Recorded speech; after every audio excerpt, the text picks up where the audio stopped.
വിധിയുടെ എല്ലാ വിശദാംശങ്ങളും ഇതിലുണ്ട്. ശരി, ഞാൻ വേണുവേട്ടനെ വിളിച്ചോളാം. ശരി. ആരായിട്ടത് അത്? ഇതെന്താ? എന്തായി ഫയലില്? നീ വണ്ടി എടുക്ക്, നമുക്ക് പോവാം.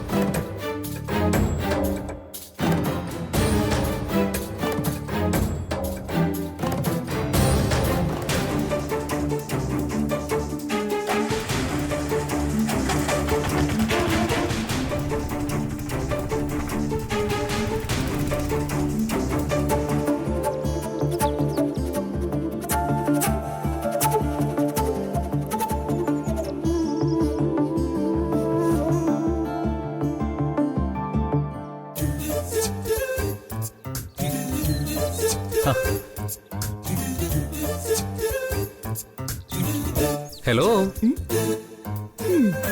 ആര്യത്തമ്പുരാട്ടി ഇവിടെ എന്തെടുക്കുകയാണാവോ? ഞാനിവിടെ ഫുട്ബോൾ കളിക്ക. എന്താ, കൂടെ കളിക്കുന്നോ? ഓ, കട്ടൻ കുടിക്കുകയാണല്ലേ? മനസ്സിലായല്ലോ, പിന്നെന്തിനാ ചോദിക്കുന്നേ?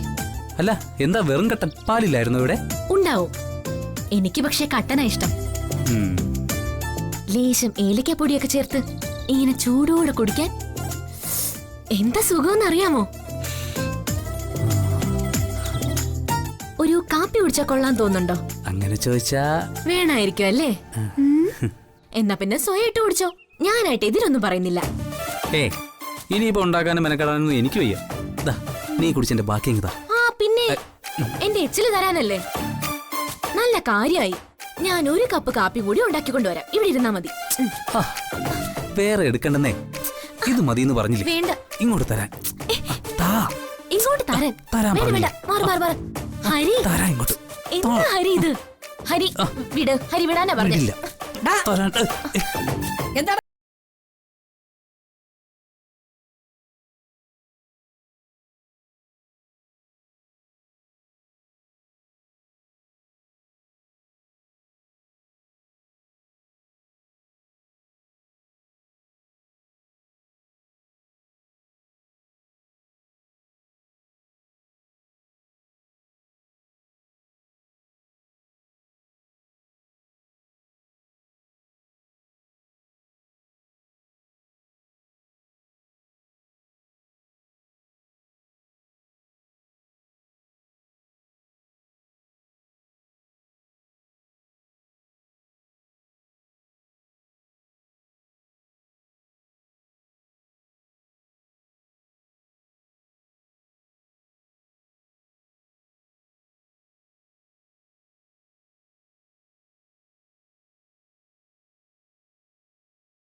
മതി കേട്ടല്ലോ, പോ അങ്ങോട്ട്.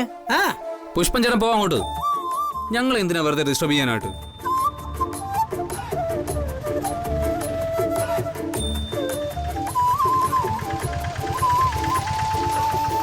കൊച്ചേട്ടൻ എസ്കേപ്പ്.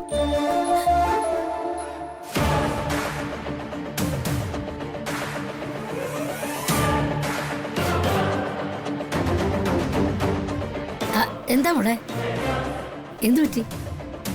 നിന്റെ മുഖം എന്താ വല്ലാതിരിക്കുന്നു?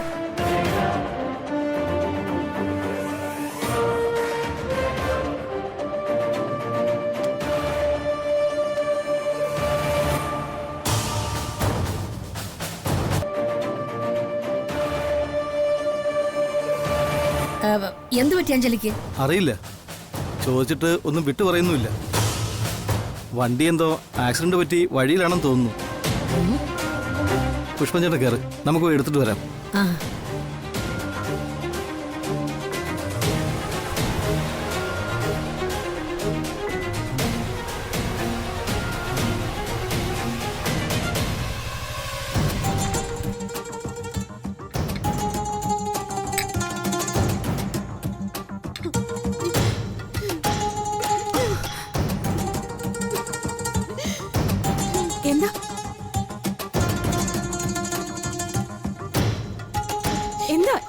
എന്താ എന്തു പറ്റി? എന്താ അഞ്ജലി, എന്താ നീ എന്താ കരയുന്ന?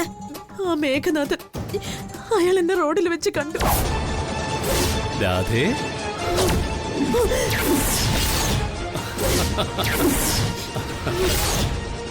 എന്റെ പിന്നാലെ ഓടി എന്നെ ഓടിച്ച് തള്ളിയിട്ടു. രാധേ, നിർത്ത്. അയ്യോ, എന്നിട്ട് രക്ഷപ്പെടാൻ വേറൊരു വഴിയും കാണാതെ വന്നപ്പോ ഞാൻ അയാളുടെ കണ്ണിൽ മണ്ണ് വാരിയിട്ടിട്ട് ഓടി രക്ഷപ്പെടുകയായിരുന്നു.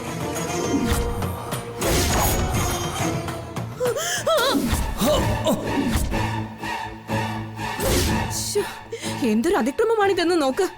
ഈ നാട്ടില് നീതി നിയമമൊന്നും ഇല്ലാണ്ടായോ? എനിക്ക് പേടിയാവുന്ന സീതമ്മേ, അയാൾ എന്നെ പിടിക്കുമെന്ന് ഉറപ്പാ. പിന്നെ എന്ത് സംഭവിക്കുമെന്ന് എനിക്ക് ചിന്തിക്കാൻ കൂടി വയ്യ.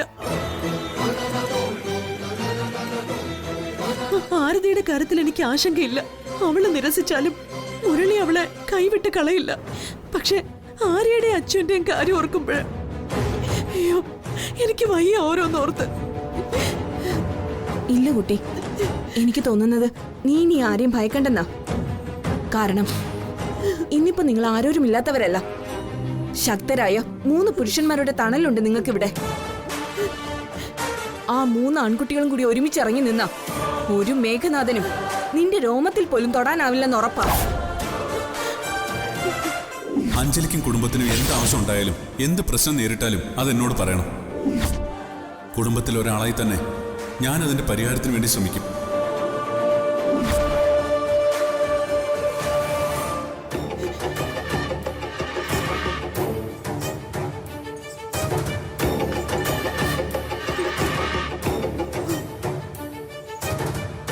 അതുകൊണ്ട് ഇനിയും കാര്യങ്ങളൊക്കെ ഇങ്ങനെ ഒളിച്ചു വെക്കാതെ എല്ലാം പ്രസാദ് സാറിനോട് നീ തുറന്നു പറയണം. സാർ ആലോചിച്ച ഒരു പരിഹാരം കാണട്ടെ. അല്ലാതെ എന്നും ഒന്നും ഇങ്ങനെ മേഘനാഥനെ ഭയന്ന് ജീവിക്കാൻ പറ്റുമോ? ഇല്ലല്ലോ. ഇനി പ്രസാദ് ഉണ്ട് നിന്റെ ജീവിതത്തിൽ. പ്രസാദേ ഉള്ളു കൂടെ നിൽക്കാൻ. എന്ത് വേണമെന്ന് നീ തന്നെ ആലോചിക്ക.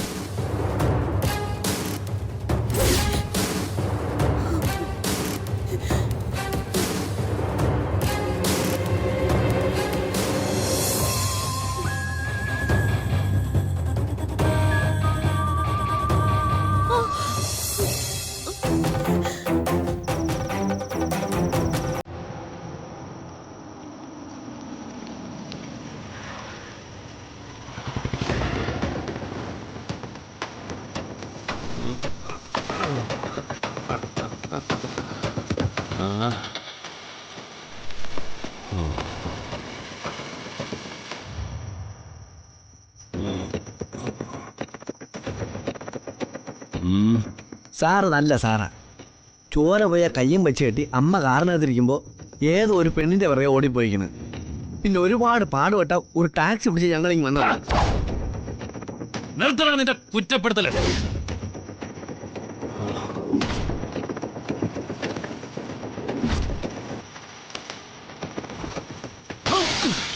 അയ്യോ,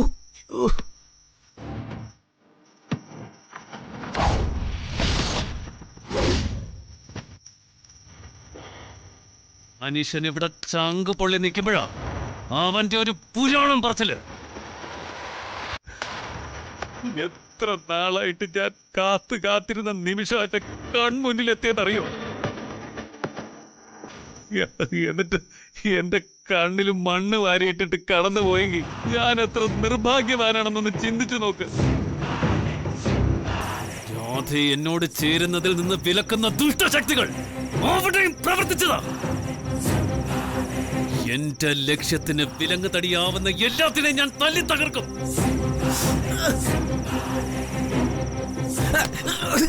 മനസ്സിലായോന്ന്?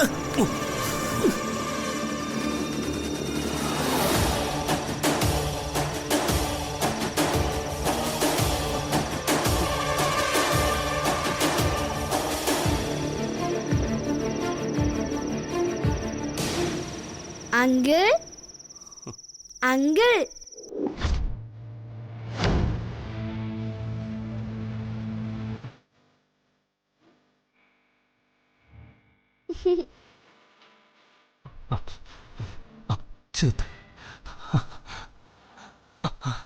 അച്ഛത്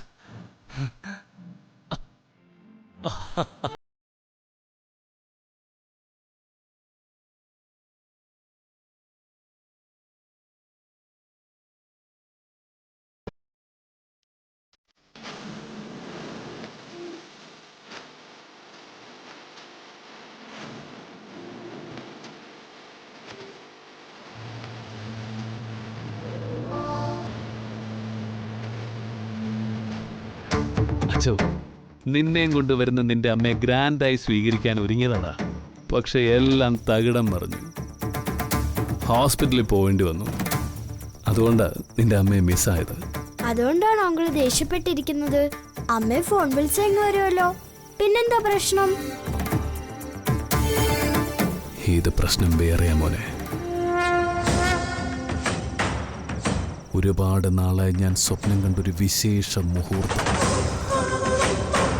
അത് ഒരു പിടി മണ്ണിൽപ്പെട്ടെന്റെ കൈ വിട്ടുപോയി. അവൾ എന്റെ കയ്യിൽ നിന്ന് വഴുതിപ്പോയി അച്ഛൻ, വഴുതിപ്പോയി. എനിക്കതിന്റെ സങ്കടം സഹിക്കാൻ പറ്റുന്നില്ല, സഹിക്കാൻ പറ്റുന്നില്ല.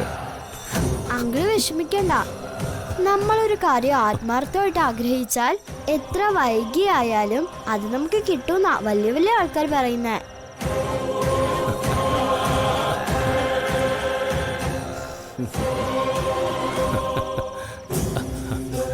കൊള്ളാം, ഗ്രേറ്റ്. അച്ഛത് വലിയ ഫിലോസഫിയൊക്കെ ആണല്ലോ പറയുന്നത്. ഇതൊക്കെ അച്ഛനെ ആരാ പഠിപ്പിച്ചു തരുന്നത്? Who taught you this? അതെന്റെ അമ്മയാ. അമ്മ ഇടയ്ക്കിടയ്ക്ക് ഇതുപോലെ വലിയ വലിയ കാര്യങ്ങൾ പറയും. കേൾക്കാൻ രസമുള്ളതുകൊണ്ടാ ഞാനിതൊക്കെ കാണാതെ പഠിച്ചു വെച്ചിരിക്കുന്നേ. That's Superman, superb. അച്യുതിനെ പോലെ ഒരു നല്ല കുട്ടിയെ വളർത്തിക്കൊണ്ടുവരുന്ന അമ്മയുണ്ടല്ലോ, ആ അമ്മ എല്ലാ അമ്മമാർക്കും മാതൃകയാണെന്ന് ഞാൻ പറയും. ഇനി അച്ചൂട്ടന്റെ അമ്മയെ കാണുമ്പോ ഇങ്ങനൊരു മകനെ വളർത്തിയെടുത്തതിന്റെ സന്തോഷം അറിയിക്കും. I love you. I love you. I love you so much. I love you more than anything.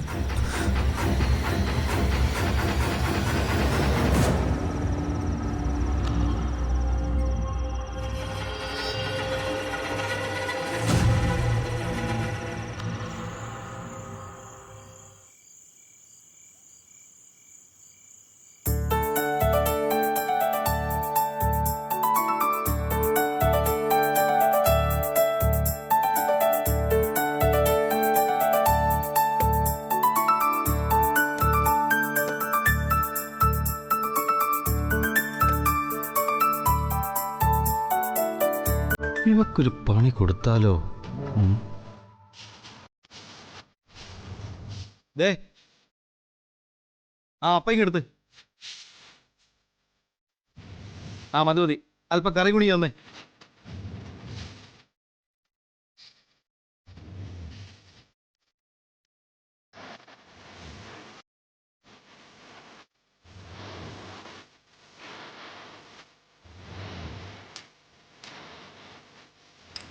കുറച്ചുകൊണ്ട് ഒഴിക്കേ. നീ ഇത്തിരി വെള്ളം എടുത്തേ കുടിക്കാൻ.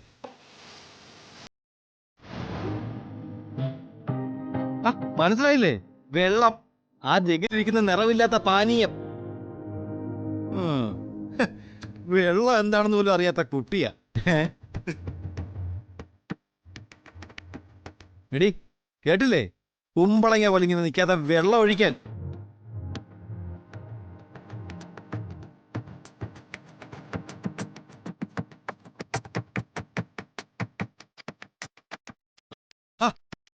നീ ചാടിക്കറി ഇരിക്കാതെ, ഇതൊക്കെ വിളമ്പിത്തരാൻ ആരെങ്കിലും വേണ്ട ഇവിടെ? നോക്ക്, പ്രസാദേട്ടന്റെ ഇടിയപ്പം തീർന്നു, അതിനിടെ വെള്ളമില്ല. ഇതൊക്കെ നോക്കി കണ്ട് ചെയ്തു കൊടുത്തൂടെ നിനക്ക്? മതി, അതൊന്നും സാരമില്ല. ആര് തീരുന്നോട്ടെ, ഞാൻ അഞ്ജലി വിളിച്ചോളാം. സാരമില്ല ഏട്ടാ, ഞാൻ വിളമ്പിത്തരാം. അവള് വിളമ്പിത്തരും ചേട്ടാ. വേണ്ട, ഇരിക്കാരുതി. അഞ്ജലി,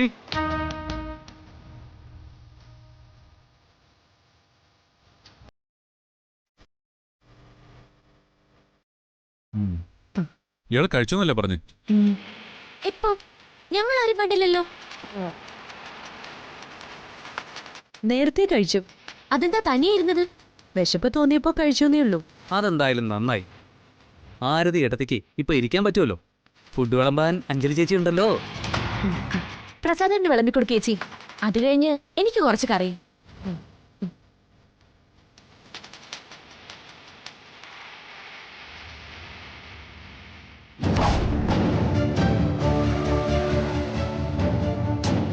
ചേച്ചി? ആ ആ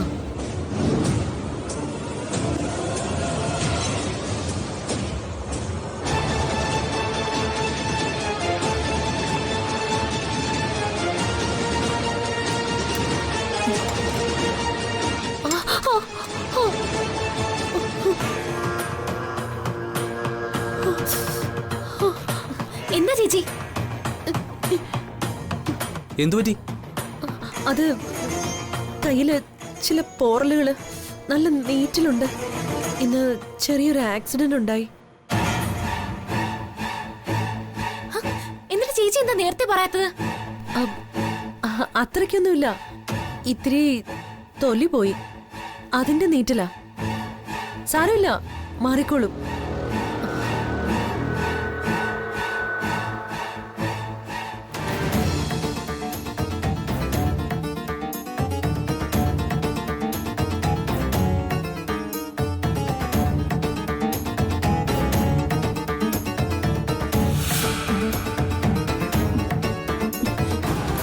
രാധേ,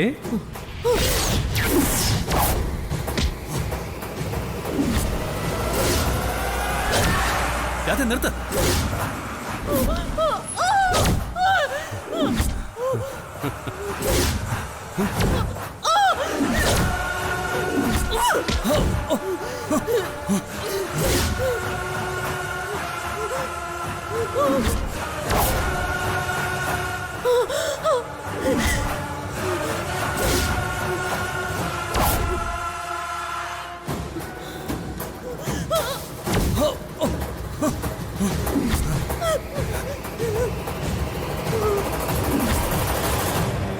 രാധേ, രാധേ, ഹേ.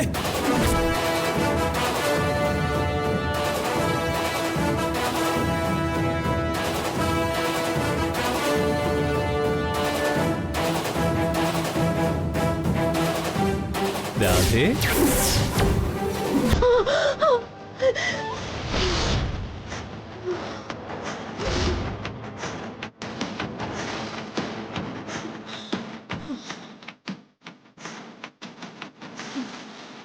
എന്താടി ഭയന്നു പോയോ നീ? സാരമില്ല, തലവേദന കാരണം ഞാനൊന്ന് കിടന്നതാ, മയങ്ങിപ്പോയി. നിന്നെ കാണഞ്ഞിട്ട് കയറി വന്നതാ. ഇപ്പോഴും നിന്റെ നെഞ്ചി കിടന്ന് പെരുമ്പറ പോലെ മിടിക്കുന്നുണ്ടെന്ന് തോന്നുന്നല്ലോ. നീ ആദ്യം ഒന്ന് മനസമാധാനത്തോടെ ഇരിക്കുക.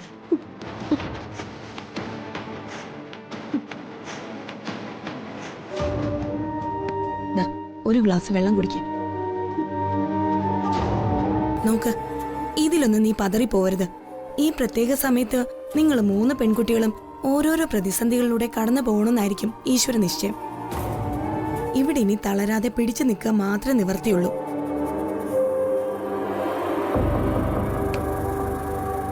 അച്ഛനുണ്ടായിരുന്നപ്പോ, സുഭദ്രാമ്മ ഉണ്ടായിരുന്നപ്പോ ഈ ലോകത്ത് ഞങ്ങളോളം ഭാഗ്യവതികളായി വേറെ ആരും ഉണ്ടായിരുന്നില്ല സീതമ്മ. ഞങ്ങള് പൂർണ്ണ സുരക്ഷിതരായിരുന്നു. അച്ഛൻ പോയപ്പോ ഒരു വശത്തെ ചിറകരിഞ്ഞതുപോലെയായി. സുഭദ്രാമ്മ കൂടി പോയപ്പോ തകർച്ച പൂർത്തിയായി എന്ന് പറയാം.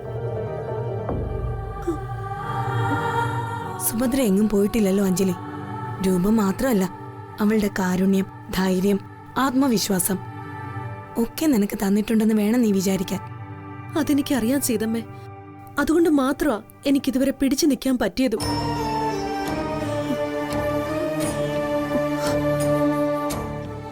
പക്ഷേ ഇന്നത്തെ സംഭവം അതെന്നെ അടിമുടി ഒളിച്ചു കളഞ്ഞിരിക്കുക.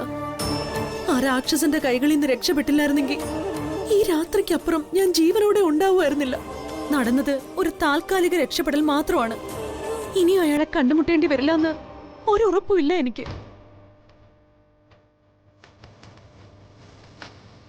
മനസ്സിലായി. ഇന്നത്തെ ഭാഗ്യം എപ്പോഴും തുണയ്ക്കണമെന്നില്ല. ശക്തമായൊരു സംരക്ഷണം തന്നെയാണ് നിനക്കിപ്പോൾ ആവശ്യം. പ്രസാദിന്റെ കാര്യമാണ് ഞാൻ പറഞ്ഞത്.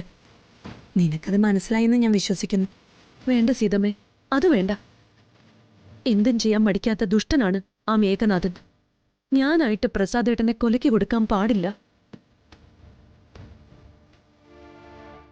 എന്ത് സംഭവിച്ചാലും അത് പ്രസാദേട്ടൻ അറിയാൻ പാടില്ല എന്നാ എന്റെ തീരുമാനം.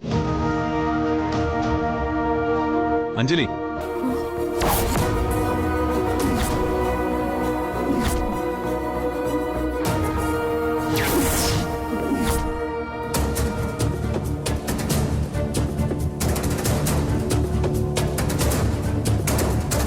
അപ്പൊ എന്ത് സംഭവിച്ചാലും ഞാൻ അറിയാൻ പാടില്ലാത്ത കാര്യങ്ങളുണ്ട് തന്റെ ജീവിതത്തിൽ. ആത്മാർത്ഥതയും വിശ്വസ്തതയും സത്യസന്ധതയും വേണ്ടുവോളം ഉള്ള ഒരാളായിട്ടാ ഞാൻ അഞ്ജലിയെ കണ്ടിരുന്നേ. പക്ഷേ ഇയാൾ എന്നാ അങ്ങനെ അല്ല എന്നെനിക്ക് മനസ്സിലായി.